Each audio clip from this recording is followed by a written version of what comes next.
Hello, everyone, and welcome back to Quiet Stories from Scripture. Today's story is from the Gospel of Mark, chapter 4, verses 35 through 41. It's the story of Jesus calming the storm, a reminder that no matter how fierce life's storms may be, Jesus is greater.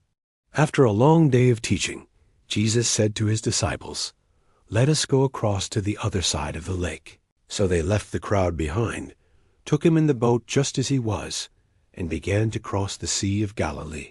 At first the water was calm, but then the wind began to rise. Dark clouds gathered, and soon a fierce storm swept across the sea. Waves crashed against the boat.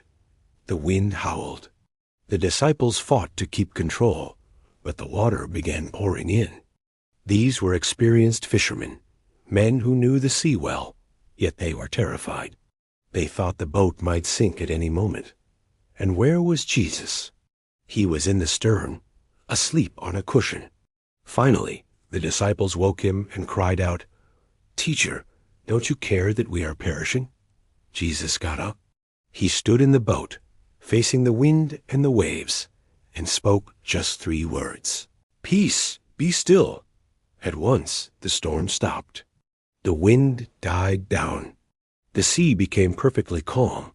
Then Jesus turned to his disciples and asked, "Why are you so afraid? Do you still have no faith?" The disciples, filled with awe, said to one another, "Who is this man, that even the wind and the sea obey him?"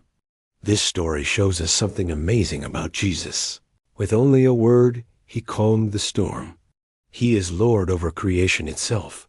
The wind and the waves obey him. But it also teaches us about faith. The disciples had seen Jesus perform miracles, yet in the moment of fear, they doubted. We can be the same way. When life feels out of control, we panic. We wonder if God really cares. But Jesus reminds us that he is always with us, even in the storm. He doesn't promise a life without difficulties, but he does promise his presence, his power, and his peace. When the storms of life come, whether fear, sickness, worry, or uncertainty, we can remember this story. The one who commands the wind and the sea is the same one who walks with us every day. Thank you so much for joining me for today's story. If it encouraged you, please give this video a thumbs up, share it with someone who may need peace today, and subscribe to Quiet Stories from Scripture for more simple, family-friendly Bible stories. Until next time, may the peace of Christ be with you.